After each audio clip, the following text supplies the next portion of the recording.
Hi there, I'm Adrian. Today I'm going to be looking at how to play the monumental riff from Iron Man by Black Sabbath. This is arguably one of the greatest riffs of all time, played by Tony Iommi, who's one of the great rock guitarists of all time, I think.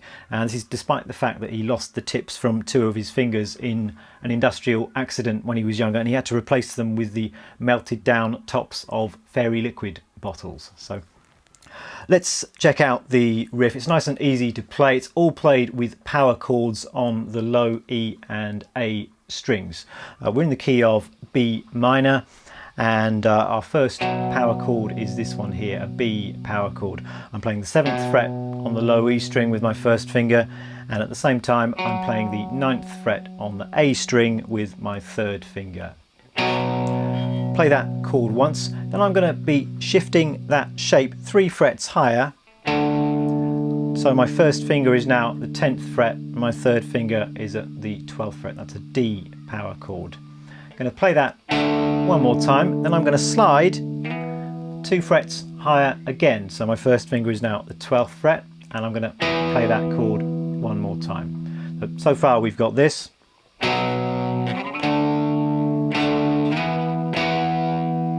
B power chord to D, play that again, slide, and then play the chord, the 12th fret, the E power chord.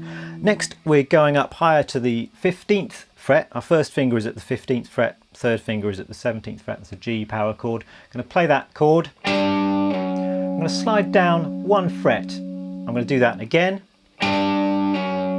then back up to the 15th fret one more time. And I'm going to slide down to the 10th fret. My first finger is at the 10th fret. Play that chord again.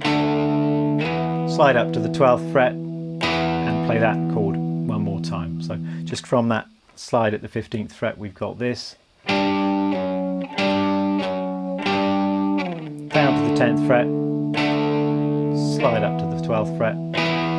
Play that chord again. So we've got some of these power chords quite high up the neck here on the low E and A strings.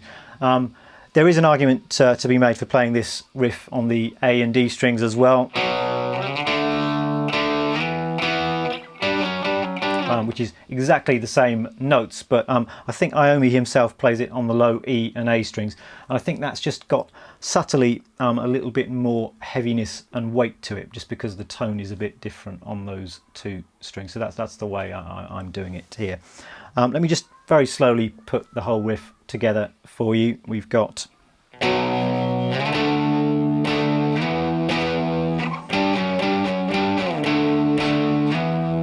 rhythmically it's quite simple. That's just 1, 2, 3 and 4.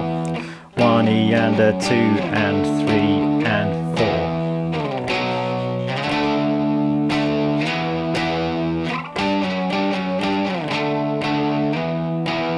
Also really important, I think, is the placement of the slides. That's the kind of thing which is really going to make it sound authentic and exactly like the record. So we've got slide here, and then slides here, slide to the 10th fret, and another slide up to the 12th fret. So that's the main riff. While I'm here, I'll just quickly take you through the introduction to the song, which consists of this really evil sounding bending lick. It uses a little guitar trick called behind the nut bending. Now the nut on the guitar is this little piece of plastic that the strings rest on, and what you can do if you play an open string and you press down behind the nut, you can bend open strings. So if you play the low E string, for instance, and I just press down behind the nut, you get that nice bending sound, and that's what's going on at the start of the song. I think Tony Iommi is actually playing the low E string together with the note at the 2nd fret on the D string, that E note there. He's playing those two notes together, so you can play that with the pick and maybe the middle finger of your right hand, or you could just put the pick in your palm and play it with your thumb and index finger.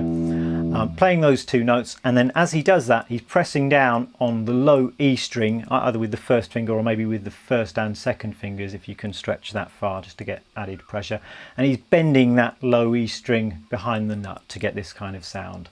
That's So you can hear it's kind of bending the notes out of tune. And then as you release that bend, the notes drift back into tune again. So that's the introduction to the song, and that's about it for this lesson. I hope you have a lot of fun playing this riff. I will try and put a tab up on my website for it, for the main riff, and maybe for some of the other riffs in the song as well if I have time. So have fun, and I'll see you again for another lesson very soon. Bye bye.